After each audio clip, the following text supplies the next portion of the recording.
Ang atin pong pamagat ay End Time Powerful Nation.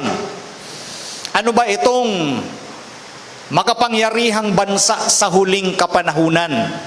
At anong kinalaman nito sa atin hong pananampalataya sa Diyos? In the future, the final issue of loyalty will center around worship. Yan ho ang madalas na nating sabihin. Ang pinakahuling usapin ay ang katapatan natin. Ito ay nakasentro sa usapin ng pagsamba. Kanino ba tayo magiging tapat? Dalawang uri lang ang panawagan sa sanglibutang ito. Panawagan ng Diyos na siya ay ating sambahin, at panawagan ng hayop na siyang frontman ni Satan na siya ay sambahin. Sambahin sa pamamagitan ng ano? Pagsunod sa kaniyang mga kautusan na lumaban sa kautusan ng Diyos. Tinalakay po natin ang may kinalaman sa unang hayop, papacy, the leopard-like beast, the first beast of Revelation chapter 13, which is the Roman Church state, with its head, yung kanyang Pope, yung puno, na ito sangayon doon ay nasugatan ng sugat na ikamamatay. Noong 1798, eksakto sangayon sa prophecy, sa hula ng banal na kasulatan, nangyari. Letra por letra, walang labis, walang kulang. Ganyan po kabuti ang end time prophecy, especially ang Bible prophecy, sapagkat Diyos ang nagsasalita, hindi pwedeng magkamali. Hindi pwedeng magkulang, hindi rin pwedeng sumobra. Ngayon pansinin natin yung unang hayop sa Revelation 13, nagtapos siya sa verse 10. Ang sabi rito, kung ang sino man ay sa pagkabihag, paroroon siya. Kung ang sino man ay papatay sa tabak, ay dapat siyang mamatay sa tabak. Ito ay patungkol sa unang hayop. Kung sino man ay sa pagkabihag, ito po ang gawain ng unang hayop. Kung sino man ay papatay sa tabak, kung ano yung kanyang gawain, yun din ang nangyari sa kanya, sa unang hayop. Siya ay lumubog sa pamamagitan ng utos ni Napoleon Bonaparte, natanggalin yung kanyang temporal power noong 1798. Siya ay bumagsak. Nagtapos ang kanyang temporal power 1798. Sangayon dito, kung ang sino man ay sa pagkabihag, siya yon, paroroon siya sa pagkabihag. Siya po ay nabihag noong 1798, dinala siya sa Valence, France at namatay noong 1799. Yung Pope nung araw na yon, nung kapanahunang yon, si Pope Pius VI. At ang sinasabi ng Biblia, siya po ay nasugatan ng sugat na ikamamatay. Sa pag-aaral natin kagabi, yung sugat na ikamamatay ay gumaling. At ang buong lupay nang gilalas sa hayop. At siya din ang magpapasulong ng mark of the beast. Ngayon, binanggit natin kagabi na itong ikalawang hayop sa Revelation 13 ay magiging kanyang spokesman, kanyang prophet, tagapagsalita ng unang hayop. Ito po yung ating paksa patungkol sa ikalawang hayop, the most powerful nation in these last days. Basahin muli natin yung pag-ahon niya. Lumubog ang unang hayop sa verse 10. From verse 1 to verse 10 ang kanyang kwento. At magsisimula ang ikalawang hayop sa verse 11 hanggang sa huling talata ng Revelation 13. Pansinin natin ang sinasabi ng banal na kasulatan patungkol sa ikalawang hayop. Titingnan natin dito yung eksaktong sinabi ng Biblia at ano yung kinaangkupan. Kinakailangang eksakto ito. Hindi tayo pwedeng magbanggit ng anumang bansa na wala namang ebidensya, na hindi naman lapat, hindi eksakto yung pagkabanggit tungkol sa kanya. So dapat eksakto yan. Dahil ang prophecy, supposedly, eksakto yan. Walang labis, walang kulang. Ang sabi rito sa verse 11, at nakita ko ang ibang hayop na umaahon sa lupa. Tandaan ninyo, paglubog nung unang hayop, siya namang paglitaw nung ikalawang hayop. At ang sabi rito, ang ibang hayop na umaahon sa lupa. At may dalawang sungay na katulad ng sa isang kordero, at siya'y nagsasalitang gaya ng dragon. Napansin niyo po yung ikalawang hayop, umaahon sa lupa. Kung Kung yung unang hayop, ang kanyang pinanggalingan ay dagat, at ang dagat na kalipunan ng tubig, ipinaliwanag ng Biblia, Revelation 17:15, kumakatawan sa population. Yun ang symbol ng tubig o dagat sa biblical prophecy. Population. Ito'y mga tao, bayan, angkan at wika. In short, population. So ang lupa ay opposite naman ng tubig. So kung yung tubig ay kumakatawan sa populated area, dahil ang papacy ay galing sa populated area. Yun po yung tinatawag natin ngayong Western Europe. Nung unang panahon, siya po yung solid empire ng Rome na nagkawatak-watak ayon sa Bible prophecy. So kung yun ay populated area, itong ikalawang hayop lumitaw sa unpopulated area, vacancy. Ngayon, ang larawan ng ikalawang hayop ay tulad sa isang kordero. Ang kordero sa Biblia ay simbolo ng Panginoong Hesukristo. Napansin niyo yung sabi ni Apostle John sa John chapter 1 verse 29, narito ang kordero ng Diyos na nag-aalis ng kasalanan ng sanglibutan. So primarily, ang kordero sa Biblia ay kumakatawan sa ating Panginoong Hesukristo at ginamit ang larawan ng kordero sa ikalawang hayop. Meaning, meron siyang ipinapakitang nakatayo siya sa Christian principle. Ngayon, itong second beast, siya po yung magiging spokesman, magiging prophet ng unang hayop. At ang sabi sa verse 12, pansinin niyo po, at kanyang isinasagawa ang buong kapamahalaan ng unang hayop sa kanyang paningin. At pinasasamba niya ang lupa at ang nangananahan dito sa unang hayop na gumaling ang sugat na ikamamatay. At siya ay pinagkaloobang makapagbigay ng hininga sa larawan ng hayop upang ang larawan ng hayop ay makapangusap at maipapatay naman ang lahat ng hindi sumasamba sa larawan ng hayop. Mapapansin natin na itong ikalawang hayop ay merong otoridad. Ginagawa niya yung buong authority ng papacy. Itong ikalawang hayop, matindi, inuutusan niya ang lahat ng tao sa lupa na sambahin ang unang hayop. Siya yung mag-uutos. Kasangga niya ang unang hayop. At ang hindi susunod sa utos ng ikalawang hayop, ipapapatay. Tandaan natin yan. Darating ang panahon at yan po ay malapit na dahil natutupad na ang Bible prophecy, mangyayari muli ang death decree sa mga hindi susunod sa utos nila na sambahin yung gusto nilang pasambahin. Bakit ko nabanggit yung salitang muli? Sapagkat sa kasaysayan po ng Biblia, sa kasaysayan ng mundo, nung panahon ni Nebuchadnezzar, siya din po ay nagbigay ng death decree sa mga taong hindi susunod sa kanyang iniutos na sambahin yung malaking larawan. Ito po ay kasaysayan sa Daniel chapter 3. Napag-aralan natin yung Daniel chapter 2 regarding sa great image. Na yun ay kumakatawan sa mga kingdoms. Ang ulong ginto, Babylon. Ang dibdib at bisig na pilak, Medo-Persia. Ang tiyan at hita na tanso ay Gresya. Ang binting bakal ay Roma. Ang mga paa na pinagsamang bakal at putik na luto, divided Rome or Western Europe. Hindi na kontento si Nabucodonosor. Ayaw niya na ulong ginto lang siya. So ang kanyang ginawa, nagpatayo ng larawang puro ginto mula ulo hanggang paa. At inutos niya sa buong kingdom na pagtugtog ng mga music, ng mga panugtog ay lumuhod, yumukod ang lahat upang sambahin ang larawang ginto. At ang hindi sasamba, papatayin. Yun po yung unang death decree. At napansin nyo, sinong nag-utos? Gobyerno. Pag pinag-usapan ng worship, may kinalaman yan saan? Ecclesiastical or religion.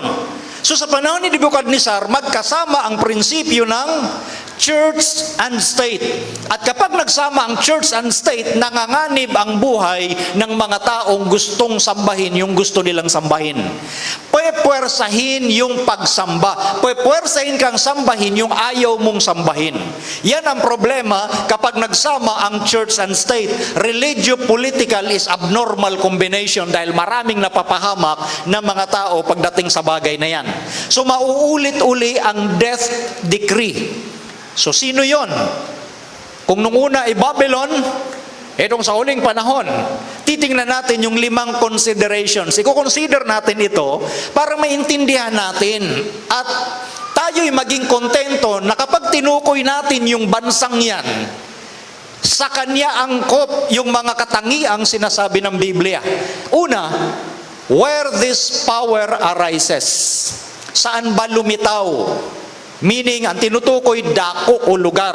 Saan siya lumitaw? Pangalawa, the governmental character. Ano ba ang ugali ng bansang yan? Pangatlo, when this power arises. Kailan?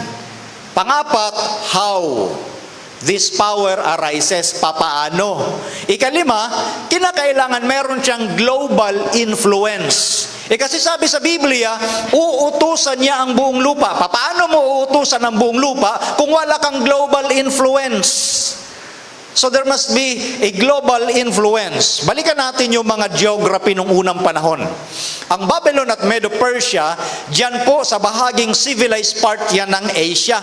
Ang Babylon at Medo-Persia, covered nila yung alin? Civilized part ng Asia. Samantalang ang Greece, covered niya naman yung Eastern Europe kasama na yung Russia. At yung Roma naman, covered niya naman yung all Western Europe. So ito pong end time, most powerful nation, wala dito sa mga nabanggit na ito na geography. So hindi siya doon nakalocate dahil tapos nang sinabi ito ng Biblia. So titingnan natin where this power arises. Kapag pinag-usapan yung where, saan, yun yung dako, yung lugar ng kanyang paglitaw. At ang sabi nga, umaahon sa lupa. Ang lupa ay opposite ng tubig. Kung ang tubig ay populated area, ito namang lupa ay vacancy or unpopulated area. Sunod, ang karakter ng gobyernong ito, katulad ng sa isang kordero, meaning nakatayo siya sa Christian principle, not a conquering nation. Tandaan natin na ang Babylon, Medo-Persia, Greece, and Rome, they are conquering nation. Para sila maging mga makapangyarihang kaharian sa balat ng lupa, kinakailangan daigin muna nila yung mga bansa, yung mga kingdom na humahadlang sa kanilang pagiging makapangyarihan, dadaigin nila. Samantalang ito, na end-time powerful nation, hindi po siya conquering nation. Sa kanyang paglitaw, wala siyang pinabagsak na mga bansa, hindi tulad ng Medo-Persia, Grecia, Babylon at Roma. Yung apat na yun, sa Daniel 2 and Daniel 7, pinabagsak nila yung mga makapangyarihang kingdom. Samantalang ito, nakatayo sa Christian principle kasi ang ginamit na symbol ay kordero. Ang kordero, kumakatawan kay Kristo, meaning lumitaw siya na walang pinabagsak o sinalakay na mga bansa. Yung kanyang paglitaw. Then, yung paraan, how this power arises. Ang sabi, umaahon sa lupa. Babalikan natin mamaya yan. Ikalima, yung panahon ng kanyang paglitaw. When? Kailan? Meron sinabi si John Wesley. Si John Wesley po ay isang reformador din. At meron siyang binanggit sa kanyang sulat regarding sa Revelation 13. Ito'y naisulat noong 1754. Ang sabi ni John Wesley, He is not yet come. Ang kanyang tinutukoy ay ang ikalawang hayop ng Revelation 13. Yung two-horned beast, yung lamb-like. He is not yet come, though he cannot be far off. For he is to appear at the end of the 42 months of the first beast. Ano daw sabi ni John Wesley? Hindi na siya malayo. Tandaan ninyo, 1754, sinulat ito ni John Wesley. Hindi siya malayo. Siya ililitaw ika sa katapusan ng 42 months or 3.5 years or 1,260 days or years. So alam ni John Wesley yung prophecy regarding sa first beast. Tanong ko po sa inyo, kailan nga uli nasugatan ng sugat na ikamamatay ang unang hayop? Kailan natanggalan siya ng temporal power? 1798. Sumulat si John Wesley, 1754. Ang sabi niya, hindi na malayo, meaning malapit nang lumitaw ang ikalawang hayop, sapagkat siya ay lilitaw sa katapusan ng 42 months, sa panahon na magtatapos ang paghahari ng unang hayop. Ngayon, Sabi nga natin, meron siyang impluensya sa buong mundo sapagkat kanyang isinasagawa ang buong kapamahalaan ng unang hayop sa kanyang paningin, pinasasamba niya ang lupa. Inuutusan niya ang buong mundo na sambahin ang unang hayop na gumaling ang sugat na ikamamatay. Gaya nung panahon ni Nebukadnezar, inutusan niya ang lahat sa kanyang kaharian na sambahin yung malaking larawan. Hindi siya nakontento kasi na ulo lang siya na ginto. Buong larawan dapat ginto. Yun ay may kinalaman sa church and state. Ang gobyerno nag-utos upang sambahin yung gusto nilang pasambahin. At itong binabanggit na larawan ng unang hayop, ang larawan ng unang hayop, ng leopard-like beast, which is papacy, ay combination of church and state. Yun yung kanyang larawan na ibabalik uli sa malapit ng panahon. So ngayon, sino ang kinakatawanan nito pong end-time powerful nation? Lugar ng kanyang paglitaw, paano siya lumitaw, kailan siya lilitaw, mayroon siyang global influence, walang iba, walang kaduda-duda, yan po yung bansang United States of America. The United States of America is the lamb-like beast, the second beast of Revelation chapter 13. Balikan muli natin yung mga katangian, yung dako ng kanyang paglitaw. Ang sabi po ay lumitaw o umaahon sa lupa. Merong binanggit si Townsend sa kanyang libro patungkol sa paglitaw ng bansang Amerika. Ang sabi niya, ito po historian, American historian po ito. The mystery of her coming forth from vacancy. Hiwaga daw yung paglitaw niya mula sa vacancy. Pag sinabing vacancy, unpopulated area. Mismong American historian ang nakapansin kung paanong lumago ang bansang Amerika na tahimik. Tingnan natin yung karakter ng gobyernong ito ay katulad ng sa isang kordero. Bakit masasabi na ang Amerika, ang kanyang karakter ay tulad ng sa isang kordero? Tingnan po natin sa pamamagitan ng kanilang constitution. Ang sabi sa Constitution of the United States of America, the First Amendment, pansinin niyo po, Congress shall make no law respecting the establishment of religion or prohibiting the free exercise thereof. Anong sinasabi niya? Ang Constitution ng bansang ito, ang Kongreso, pag sinabing Kongreso, sila yung gumagawa ng batas. Higher Congress and Lower Congress. Pag sinabing Higher Congress, Senate. Pag sinabing Lower Congress, Representatives. Yung Congress ay hindi gagawa ng alindaw ng batas na magtatayo ng isang relihiyon o pagbabawalan ng ibang relihiyon na isagawa ang kanilang paniniwala. Meaning, ang gobyerno ng Amerika, hindi po sila makikialam doon sa mga mamamayan nila kung sino ang gusto nilang sambahin ayon sa kanilang konsensya. Parang ang sinasabi dito sa Constitution, kung gusto mong sambahin ang bundok, hindi ka pakikialaman ng gobyerno. Kung gusto mong sambahin ang bato, kung gusto mong sambahin ay tao, walang pakialam ang gobyerno. Bakit ganyan kaganda ang kanilang constitution?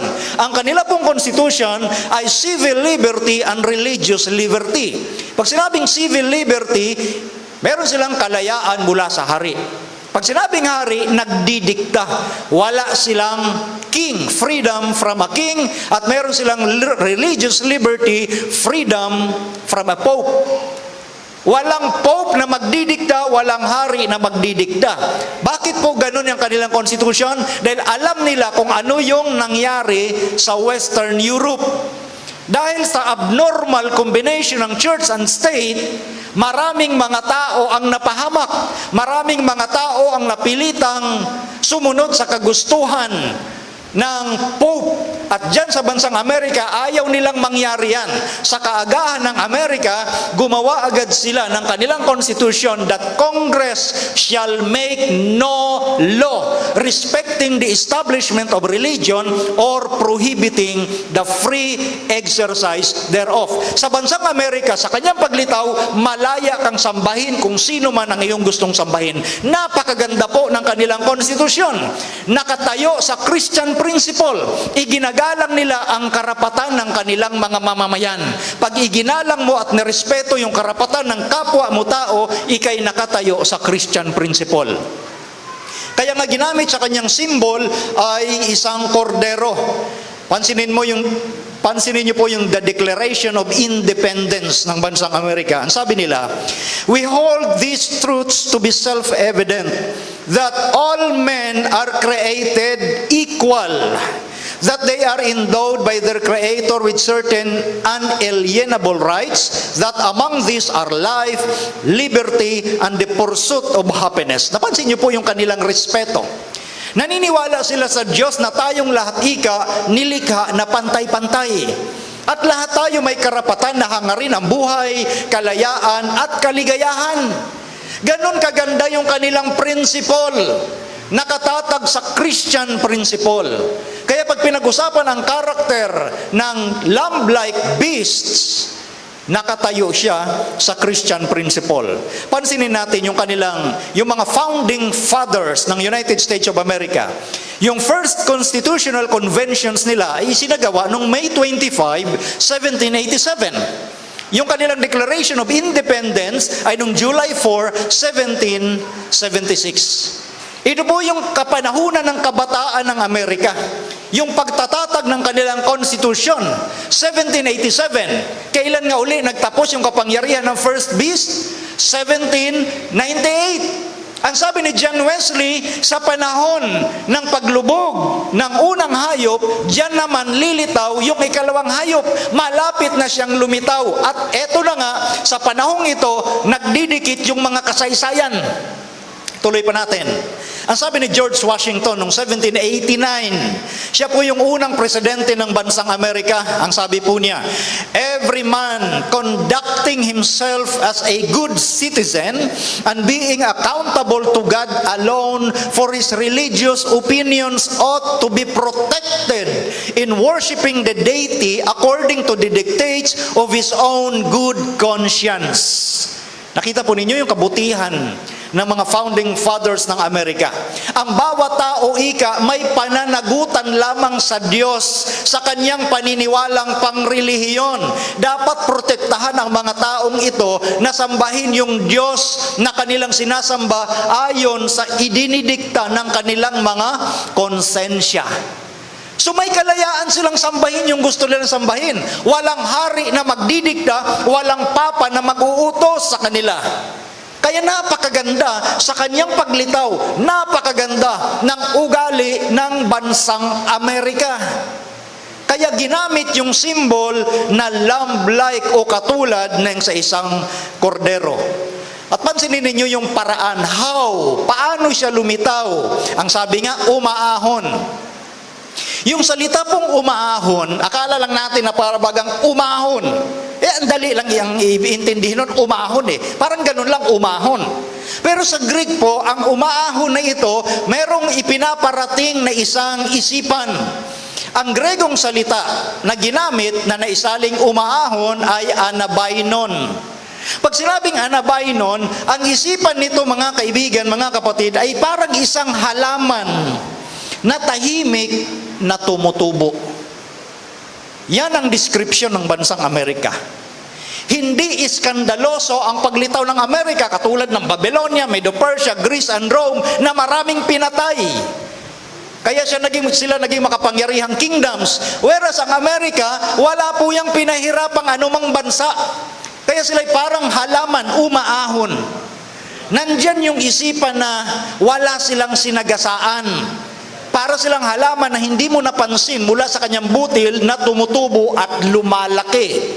Ganyan po ang description ng Biblia sa bansang Amerika. Balikan natin yung historian na si Townsend sa The New World Compared with the Old, page 635. Pansinin niyo muli ang kanyang ginamit. The mystery of her coming forth from vacancy. Like a silent seed, we grow into an empire. Historian po itong nagsasalita, hindi po ito theologian. Historian po ito. Sinasabi lang niya kung paano lumago at lumitaw at naging imperyo ang Amerika. Kaya ang ginamit niyang term sa unang bahagi, mystery, hiwaga ng kanyang paglitaw mula sa kawalan, sa vacancy. Itinulad niya ang paglitaw ng Amerika sa isang butil. Like a silent seed, we grow into an empire. Di ba ito yung Bible concept nung binanggit doon, umaahon. The Greek word is anabainon. Itinulad sa isang halaman. Mula sa butil, siya ay lumago, lumaki. At ganun itinulad ang Amerika, naging imperyo. Alam niyo ang Amerika? Bumili sila ng bumili ng mga lupain. Bumili sila ng bumili ng mga lupain, kaya sila lumaki bilang isang United States. Ang sabi naman ni Uriah Smith sa Daniel and Revelation, page 578, patungkol din sa bansang Amerika, emerging amid the silence of the earth, adding daily to its power and strength. So ang description ng mga Amerikano patungkol sa paglitaw ng Amerika, tahimik. Walang pinahirapan o pinagpapatay. Ngayon, yung panahon ng kanyang paglitaw, balikan muli natin. The founding fathers of the United States fled political and religious tyranny. Tumakas sila saan? Political and religious tyranny o yung kalupitan. Anong tinutukoy dyan? Yung nangyari sa panahon ng papacy sa Europe, sa divided Rome, sa Western Europe. Yung mga founding fathers noon, yung iba doon, galing doon sa Western Europe, tumakas, maging yung mga tao na apektado ng persecution ng papacy, tumakas at tumakbo doon sa western part ng lugar na ito, which is sa bansang Amerika. Ngayon, pansinin natin, noong 1787, yung kanilang constitution was framed. Noong 1788, July 26, it was ratified by 11 of the 13 original states. Noong 1788 pala, pinagtibay nila yung kanilang konstitusyon. 11 sa 13 states. Tingnan nyo sa pasimula, 11 estado lang sila. Ngayon, nasa 50 mahigit na ang estado ng Amerika. Noong 1789, 1st of March, it went into effect. By 1791, the Bill of Rights added. Ang teritoryo nila nung kanilang kabataan, 815,615 square miles. Ang kanilang mga mamamayan o citizens, less than 4 million. Yan yung kaagahan ng Amerika. Yun yung kabataan nila. Pansinin niyo po yung mga petsang yan. 1798, bumagsak yung unang hayop. At paglubog ng unang hayop, siya namang pag-ahon ng ikalawang hayop. Ganon ang Biblia pag nagbigay ng prophecy. Yung tinatawag na sequence, yung time frame, walang labis, walang kulang. Paglubog ng unang hayop, siya namang pag-ahon ng ikalawang hayop. Ito po yung mga petsa nating nabanggit. Kaya si John Wesley noong 1754, sabi niya, he cannot be far off patungkol sa lamb-like beast o sa korderong umahon sa lupa. Sapagkat lilitaw ika siya at the end of the 42 months of the first beast. At ito mismo eksakto ang nangyayari bago lumubog ang unang hayop sa mga panahong ito, nangyayari yung tinatawag na mga constitution ng Amerika, ng kabataang Amerika, pinagtitibay na. Nakita natin, so walang ibang bansa na nag-fit o nagiging angkop diyan sa tinatawag na most powerful nation, none other than the United States of America. Ngayon, pansinin natin, nagdududa ba tayo ng Amerika ay may impluwensyang bansa sa buong mundo? Ay, pag nagduda pa kayo, baka ngayon lang kayo nagising sa loob ng napakahabang panahon. Ang Amerika ho, ang pinaka-ma-impluwensyang bansa sa buong mundo. Kahit ang United Nations, naalala nyo yung panahon ng Iraq, ayaw ng United Nations na idigmain ng Amerika ang Iraq. Dahil wala naman ikang napatunayang weapons of mass destruction. Wala naman talaga eh. Bintang lang yun sa Iraq. Naniwala naman ang maraming tao sa buong mundo na mayroon silang weapons of mass destruction. Ang hirap kasi sa mga tao, ang hilig magpapaniwala sa balita. Walang ebidensya. Ebidensya ang pinagbabatayan. Kaya nag-decide ang United Nations, huwag nating digmain ang Iraq. Pero anong sabi ng Amerika? Hindi, didigmain ko yan. Walang nagawa ang United Nations. Pinakamakapangyarihan at pinakamaimpluwensyang bansa sa buong mundo. Meron ngang kasabihan pag humatsing ang Amerika, sinisipon ang lahat ng mga bansa. Sila ang humatsing, tayo ang sinipon. Ganon sila ka-impluwensya sa buong mundo. Kaya ito pong second beast, the lamb-like beast, is none other than the United States of America. Yes, brothers and sisters, United States of America is the end-time powerful nation on this earth. Balikan natin yung kanyang 6 na characteristics. Arises in a relatively unpopulated area. Yes, bumili sila ng bumili ng mga lupain kaya dumami sila. Wala silang dinigma na mga bansa. Hindi kagaya ng leon, oso, leopardo at nondescript beast. The Babylon, Medo-Persia, Greece and Rome. Walang dinigma ang bansang Amerika sa kanyang paglitaw. Yung pinag-uusapan natin, sa panahon ng kanyang paglitaw, wala siyang dinigma. Pangalawa, it espouses Christ-like principles. Dahil nirerespeto nila ang paniniwala ng bawat tao as long as wala kang sinasagasaan. Pwede mong sambahin yung gusto mong sambahin. Kahit sino, hindi makikialam ang gobyerno. Hindi rin magtatayo ang gobyerno ng kanilang relihiyong pangsarili. Pangatlo, it has no crown. Wala siyang korona dahil walang hari. Pangapat, it arises around 1798, nung panahon ng paglubog ng papacy. Panglima, it grows up quietly like a plant. Sangayon sa description ni Townsend, the mystery of your coming forth from vacancy, like a silent seed, we grow into an empire. Yung description ng mga historian, yan mismo ang sinasabi ng Biblia. And of course, it has a worldwide power and influence. Walang kaduda-duda. Yan mismo ang tinutukoy. Ngayon, okay na sana ang lahat. Okay na sana. Meron siyang Christ-like character. But eventually, according to biblical prophecy, siya'y nagsasalitang gaya ng dragon. Tandaan natin, ang dragon primarily is a symbol of Satan. Secondarily, it is a symbol of the Roman Empire. And the Roman Empire, it has 2 faces. Ang bahagi ng Roma ay dalawa. Una, pagan Rome. Ikalawa, papal Rome or papacy. Ang Roma, simbolo rin ng dragon.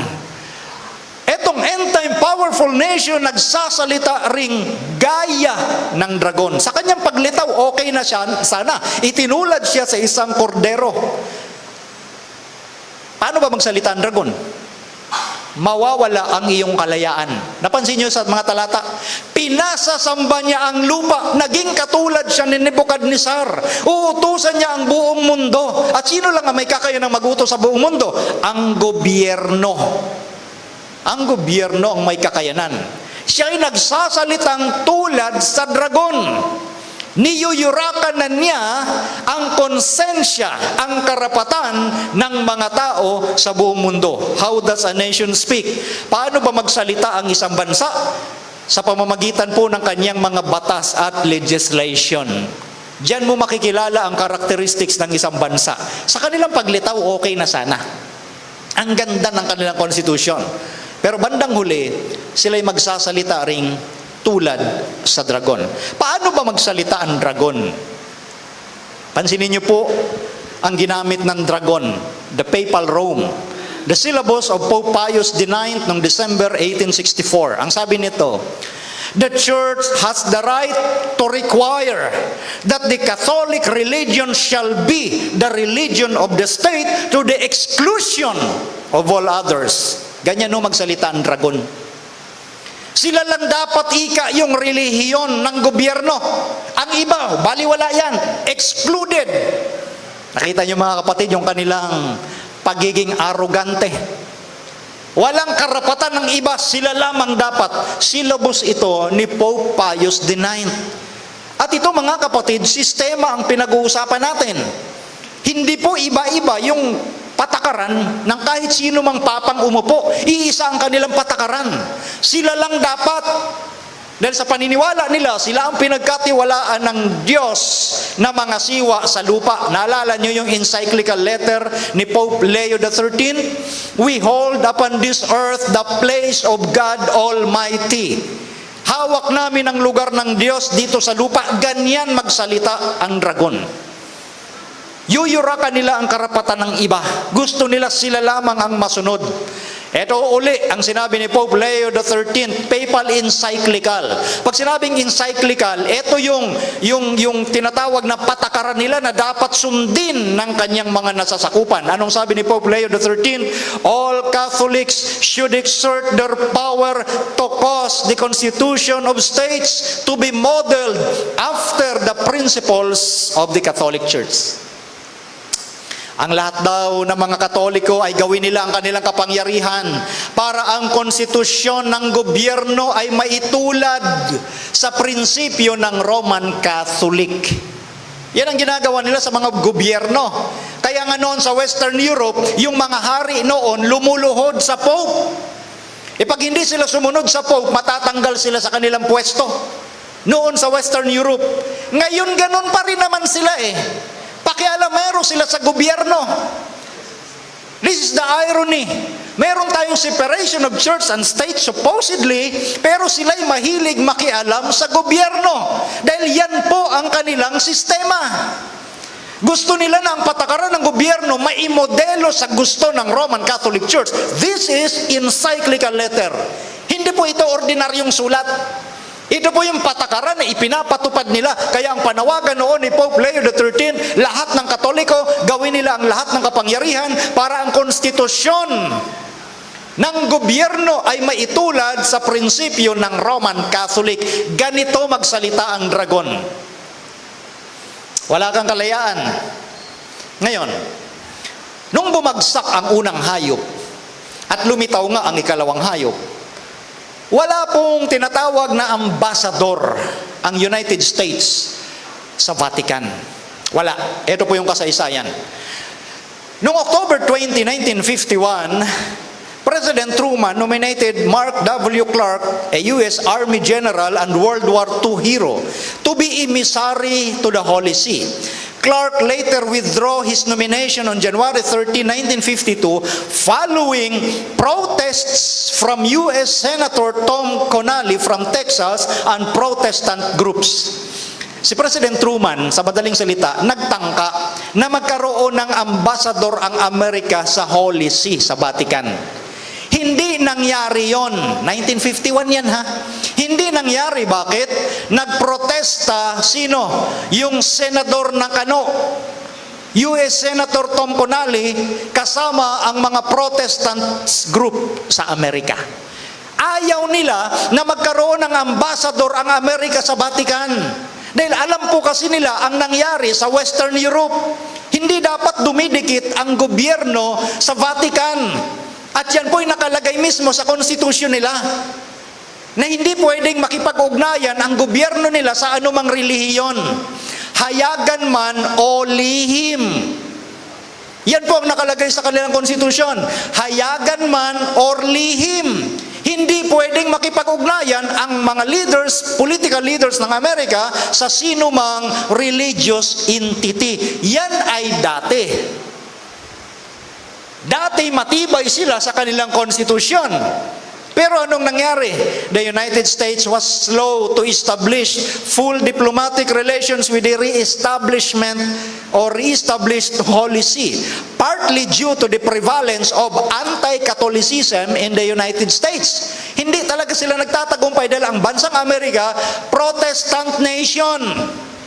Yun yung mga founding fathers, tumakas nga yan sa persecution ng papacy sa Old World, doon sa Western Europe. Alam nila ang sitwasyon. Kaya hindi pwedeng makipag-ugnayan sa Vatican. Kaya lang, the ambassador of the United States to the Holy See is the official representative of the United States of America to the Holy See. The leadership of the Roman Catholic Church, the official representation began with the formal opening of diplomatic relations with the Holy See by President Ronald Reagan and Pope John Paul II in 1984. Doon nagkaroon ng official ambassador ang Amerika sa Vatican nung panahon na lang ni Ronald Reagan, 1984. 1951, sinimulan ni Truman, hindi sila nagtagumpay. Unti-unti nilang niluluto. Ilang taon nang lumipas bago nagkaroon ng official ambassador ang Amerika sa Vatican. Panahon na lang ni Ronald Reagan, 1984, and the rest is history. Kung dati magkaaway ang unang hayop at ikalawang hayop, ngayon ay friendship na sila. The first beast and the second beast, friendship na sila, kaya may tinatawag na the Holy Alliance.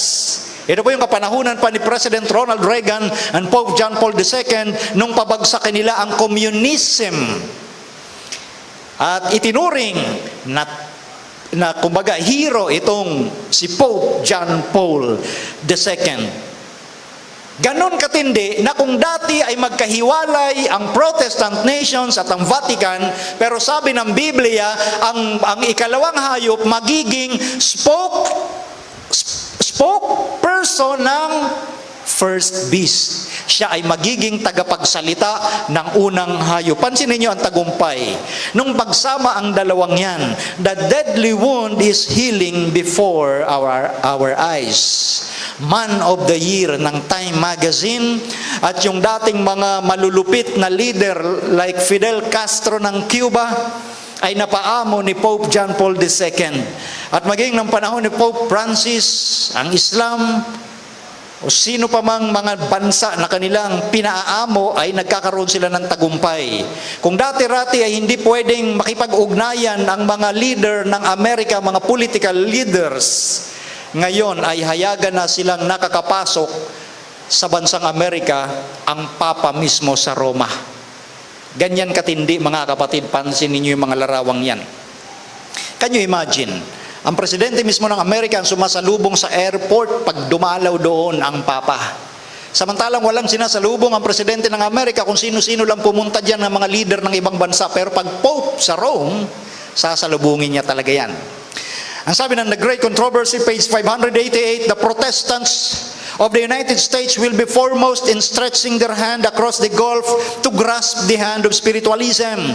They will reach over the abyss to clasp hands with the Roman power, and under the influence of this threefold union, this country will follow in the steps of Rome in trampling on the rights of conscience. Yayapakan talaga ng bansang ito ang konsensya ng bawat isa. Dahil yan ang sinabi ng Biblia, inuutusan niya ang buong lupa na sambahin yung unang hayop.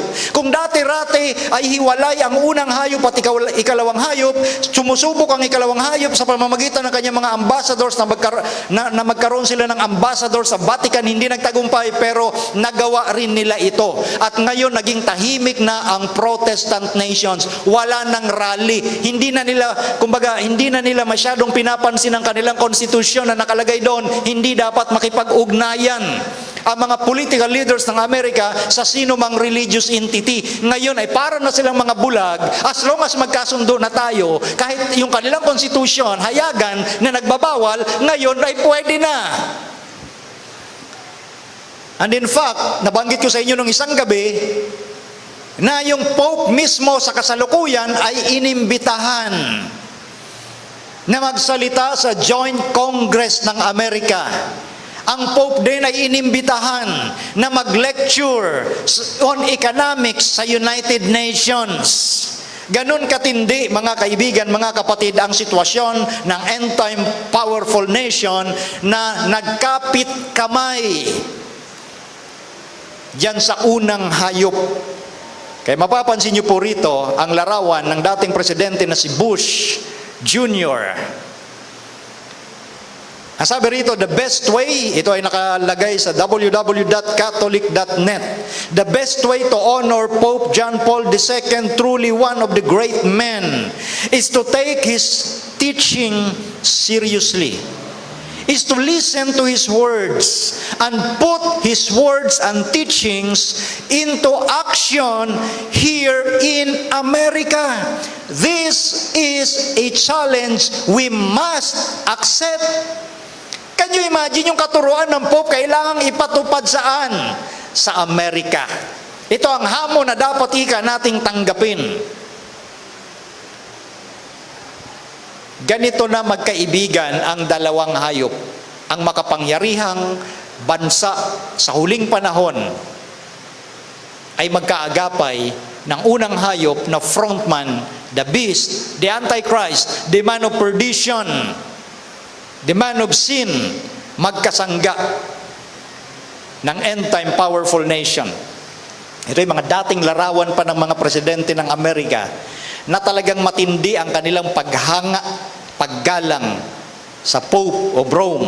At nung namatay nga si Pope Francis o Pope John Paul II, nakikita natin dyan na yung mga presidente, hindi lang ng Amerika, kundi ng ibang bansa, lalo na sa Great Britain o sa Anglo-Saxons nung panahon ng divided Rome, silang lahat ay nakaluhod. Nakaluhod sila sa bangkay ng isang makasalanang tulad nyo at tulad ko rin at tulad nila. Ganito nila bigyan ng tinatawag na reverence, paghanga at worship ang isang taong makasalanan na namatay. Nakita nyo yan mga kapatid kung gaano katindi ang impluensya ng dalawang hayop sa Revelation 13. The Bible predicts an erosion of freedom when church and state unite. Malapit na yan. Sa ngayon, may kalayaan pa tayong sambahin yung gusto nating sambahin. May kalayaan pa tayo na mangili ng araw ng Sabat, pero kapag nagsama na ang church and state, nagiba na yung wall o pader na nakapagitan, yung proteksyon natin sa ngayon. Ang Constitution ng Pilipinas, nakabatay lang naman yan sa Constitution ng Amerika, separation of church and state. Kapag inamyendahan na yan, kapag binago na yan, dyan na mangyayari yung enforcement ng mark of the beast na tinalakay natin kagabi. Ito po yung dati pang panawagan, for unity, all churches must accept papal authority. Para daw sa pagkakaisa, lahat ng iglesia ay tanggapin ang otoridad ng Papa. Hindi na ho bago ito. Nung panahong na-establish ang papacy noong 538 AD, 5 years before, nagbigay ng decree si Emperor Justinian that the Pope should be the head of all the churches in the world. Anong petsang nabanggit ko? 533 AD. At para mangyari yon, pinabagsak na nila yung Vandals and Ostrogoths. 534, Vandals, Ostrogoths, 538. At makalipas nga ang 5 taon, matapos i-declare yung Justinian's decree that the Pope should be the head of all the churches, nangyari na yung pagkakaroon niya ng church and state power. The abnormal combination of church and state. At doon nangyari yung malawakang persecution. Ngayong 21st century, ito muli yung kanilang panawagan. Ito muli yung kanilang panawagan at malapit na yang mangyari whether you like it or not, sapagkat 2014 pa lang nagkaroon na ng kasunduan ng pagkakaisa ng lahat ng relihiyon. Ewan ko kung napanood nyo yung buong video niyan. Ako napanood ko yan. Ginawa yan sa Seoul, Korea. Yung pagkakasundo ng lahat ng relihiyon para ika sa kapayapaan. Ano sabi ng Biblia? Sa 1 Thessalonians chapter 5 verse 3, kapag sinabi ng mga tao sa lupa, kapayapaan at katiwasayan, kung gayo'y darating sa kanila ang biglang pagkawasak. Nilang kapayapaan nilang gusto ay upang labanan ang gusto ng Diyos. Ang kautusan ng Diyos binabaliwala, magkasundo lang ang tao. Anong sabi ni Santiago, Kapitulo 4, talatang 4? Ang pakikipagkaibigan sa sanglibutan ay pakikipaglaban sa Diyos. Masarap pakinggan na kasundo mo ang mga tao sa mundo. Pero kung kasundo mo sila at magkaiba kayo ng prinsipyo ng sinasamba at pinapaniwalaan, nagagalit ang Diyos. Dahil ang sabi niya, ang pakikipagkaibigan sa sanglibutan, pakikipag-away sa Diyos. Gusto niyo maging kaibigan ng sanglibutan? Para hindi tayo ma-persecute ng sanglibutan, kaaway ka naman ng Diyos. Gusto mong makipagkaibigan sa Diyos, kaaway ka rin ng sanglibutan. Hindi pwedeng mamangka tayo sa dalawang ilog. Isa lang ang dapat nating tayuan. At kung ngayon hindi na tayo marunong manindigan, paano ka makakatayo sa panahon ng pag-uusig? Ngayon pa lang, takot ka nang ihayag ang pananampalataya mo. Ngayon, pagdating sa Christian denominations, ang sabi ng mga evangelicals and Catholics, they are seeking unity. Ang sabi sa Houston Chronicle, what's different in the statement is the effort to turn the theological swords honed over centuries of conflict into a recognition of the common faith. Ang ibig lamang sabihin, kung dati-rati, yung mga protestante ay magkalaban sa Katolik pagdating sa theological matters, sa paniniwala tungkol sa Diyos, mahabang panahon ng labanan. Ngayon ay nagkaroon sila ng kasunduan na i-recognize na lamang ang common faith. Pag sinabing common faith, parang God is love. Si A naniniwala na ang Diyos ay pag-ibig. Si B ay naniniwala na ang Diyos ay pag-ibig. Si C naniniwala na ang Diyos ay pag-ibig. Yun na lang tayo, ang Diyos ay pag-ibig. Magkasundo na lang tayo doon. Si Jesus naman yung Panginoon natin, papasok pa rin tayo sa langit. Sa unang gabi na tinalakay natin, sabi ni Kristo, hindi ang bawat nagsasabi, Panginoon, Panginoon, ay papasok sa langit, kundi ang gumaganap lamang ng kalooban ng Diyos. So ang pakikipagkaibigan sa sanglibutan, pakikipag-away sa Diyos. Kaninong prinsipyo ang gusto niyong kunin, mga kaibigan, lalo na sa mga nanonood? Prinsipyo ba ng sanglibutan? Pag sinabing pakikipagkaibigan sa sanglibutan, lahat ng konsepto at isipan, popularity ng mundo, sasamahan mo. Yun ang pakikipagkaibigan sa sanglibutan. Kaya nga sinasabi ng Biblia, kapag tinanggap mo ang turo ng sanglibutan, hindi mo tatanggapin ang turo ng Espiritu ng Diyos. Kung umaasa ka sa mga popular na turo sa sanglibutan, na laban sa turo ng Biblia, kaibigan mo ang sanglibutan at hindi yan ang turo ng Espiritu ng Diyos. Sabi nga ni Pablo, ngunit ating tinanggap hindi ang espiritu ng sanglibutan, kundi ang espiritu na mula sa Diyos upang ating mapagkilala ang mga bagay na sa atin ay ibinibigay na walang bayad ng Diyos. Unang Korinto 2:12, yun mismo nakasulat. Ano daw yung ating tinanggap? Hindi ang espiritu ng sanglibutan, kundi ang espiritong mula sa Diyos. Magkalaban, opposite, kung ang pula, kung ang itim at puti, hindi pwedeng maglapit. Kung ang east and west, hindi rin pwedeng maglapit. North, south, hindi pwedeng maglapit. Matamis, mapait, hindi pwedeng maglapit. Liwanag, dilim, hindi pwedeng maglapit. Ganon ang turo ng Diyos sa turo ng tao, hindi pwedeng maglapit. Ito ngayon ang problema. Kaya nga sila, nagkakasundong lahat. Napansin niyo po ito? 2014 din naganap yan. Itong kasama ng kasalukuyang Pope ay mga US televangelists, mga sikat na preachers, evangelicals, lahat ng mga kabilang sa Protestants groups, nakipagkasundo. Halos lahat.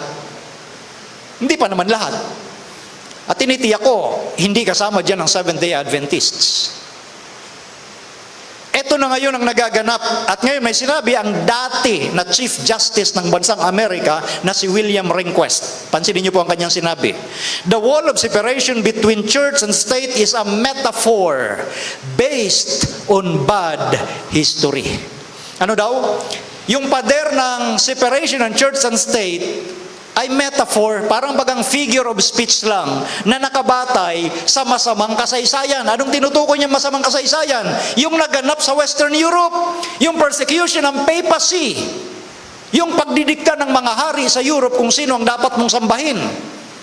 Kaya doon nakabatay ang separation ng church and state ng Amerika, pero ginamit niya metaphor. Meaning, ito mga kapatid, madali na lang ito. Ang Diyos pa rin ang may control ng lahat. Pag binitawan na ng Diyos yung kanyang control, mawawasak ang separation ng church and state at doon magaganap yung pagdidikta nitong ikalawang hayop na ang sabi, babasahin uli natin sa verse 12, at kanyang isinasagawa ang buong kapamahalaan ng unang hayop sa kanyang paningin at pinasasamba niya ang lupa at ang nangananan dito sa unang hayop. Kapag nagiba ang separation ng church and state, madali na lang magdikta ang bansang Amerika. Makikipagkasundo sa kanya ang lahat ng bansa sa mundo dahil siya ang pinakamaimpluwensyang bansa sa buong mundo at pinakamakapangyarihang bansa. At ganun din, siya pinagkaloobang makapagbigay ng hininga sa larawan ng hayop upang ang larawan ng hayop, ang unang hayop, ay makapangusap at maipapatay naman ang lahat ng hindi sumasamba sa larawan ng unang hayop. Yes, maulit po ito. Maulit ito in the near future. Hindi natin alam kung kailan, pero yung mga tanda ay nangyayari na. At ang lahat, maliliit at malalaki, mayayaman at mga dukha, at ang mga laya at ang mga alipin ay pinagbigyan ng isang tanda sa kanilang kamay o sa noo. Ito mga kapatid, yung puwersahang pagsamba. There is going to be a forced worship. At ang mag-uutos niyan ay ang end time powerful nation. Once na nasira na ang separation ng church and state, yan ang mangyayari. When church and state unite. In Revelation chapter 13, yan po yung abnormal combination ng church and state. Ang unang hayop at ang ikalawang hayop magsasanib para utusan ang mga tao sa lupa na sambahin ang kagustuhan ng frontman ni Satan, the Antichrist. Ang Antichrist na pinipilit ina-assume niya yung karapatang nakaukol lamang sa Diyos. The United States of America is the lamb-like beast. This is the end-time powerful nation. Kung sa tingin ninyo ay parang nakakatakot, hindi po ito nakakatakot. Ito po ay kagalakan na ang katapusan ng mundo ay malapit na at ang katwiran ng Diyos, ang kaharian ng makapangyarihan sa lahat, itatatag na niya sa mundo at wawasakin ang lahat ng makapangyarihang bansa.